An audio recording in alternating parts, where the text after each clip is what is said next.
Good morning, everyone. My name is Dr. C.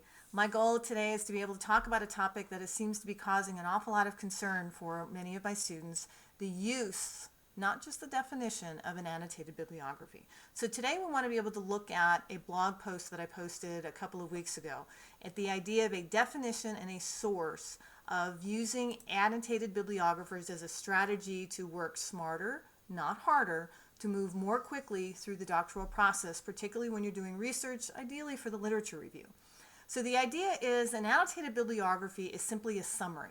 It's simply a tool that says, I have found this source and I want to be able to remember it in some way. And so you're going to need to create a bit of a research system. And I don't know if that means you're going to save your PDFs to a specific file, you're going to save it by theme, you're going to save it by category. I remember in junior high we used to use the white index cards, the 3x5 cards, and you simply write the name of the source, you'd write a little summary of it, and then you'd be able to order the cards depending on where you wanted to use them for whatever you were writing about. A similar concept here is that the fact that we're using an annotated bibliography like an abstract, but you have to understand and how you're going to use it in terms of the big picture. And so by using an annotated bibliography, it's not just a definition, it's not just a summary, it's simply a, can we use this and eliminate a potential step? Because here's the downside. In the event that if you do a summary and you're going to write, most literature reviews for universities require at least 60 sources. You're going to have 60 index cards, either files on your computer, pieces of paper on your desk, a Word document that has 60 different annotated bibliographies. How are you going to incorporate those into the end result? And so if we start with the end in mind, how we're going to use them, when we create them, we can have a much more effective strategy. For example, if we're looking at the APA format definition, meaning that you will just create a one source summary on that, usually a Word document, maybe your school asks you to do 5 or 6 or 10 annotated bibliographies as a way of demonstrating progress and demonstrating bites and bites of research. Because if you put things in small areas, you can tend to move faster, because then you can, if you need 60 sources, maybe you do 10 annotated bibliographies a week. But the key here is to work smarter, not harder, as you're creating your annotated bibliography, to make sure that you're already thinking in synthesis, meaning your annotated bibliography is one source, but if you use citations in it and you're looking at the ability to directly copy and paste that 3 to 4 paragraphs directly into your literature review, now you're eliminating and leapfrogging over one step, as opposed to doing the annotated bibliography, capturing that synopsis, putting it into your literature review, and now you've got to redo it, because most synopsis is not going to be just one book report summary. And we've talked about this in previous videos regarding synthesis.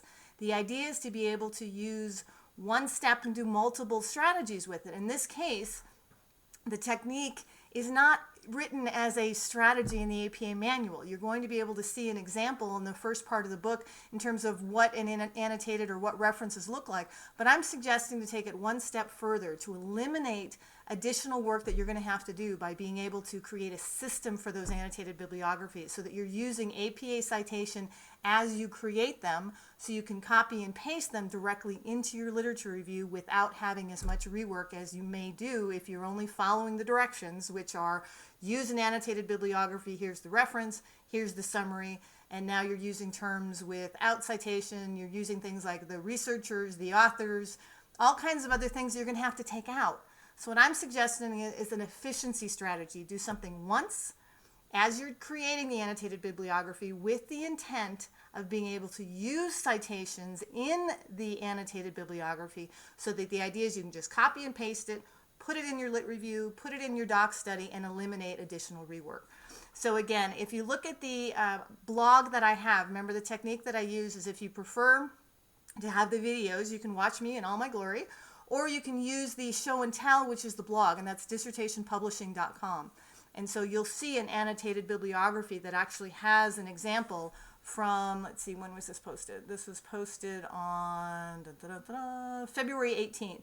Just look up annotated bibliography on dissertationpublishing.com, and you'll look at the idea of how to use the information in an annotated bibliography, not just to check the box completed for class. Again, I'm using an outcome-based approach. What are you going to do with it? And so that we create it and do with it as you create it, so that you will have the citations already in your annotated summary, your abstract, so you can simply copy and paste it and begin the process of synthesis, because most requirements for synthesis is a minimum of 3 sources. So you're not going to be able to use a one book report type summary as we do in the annotated bibliography. It's going to be simply one step in a larger process. So again, if you understand what the process is, you can create your research system, and this use of an annotated bibliography as a strategy to move your work forward more efficiently, more quickly, with not having to redo an awful lot of work afterwards. So I hope this strategy is effective for you, and that you'll be able to see some of these tools, that you're able to not just check the box for a student assignment. You're looking at these strategies to help you work quickly and more effectively, and work smarter, not harder, so you have less rework when you're actually using this information and actually writing during the writing process itself. So my name is Dr. Cheryl Lentz.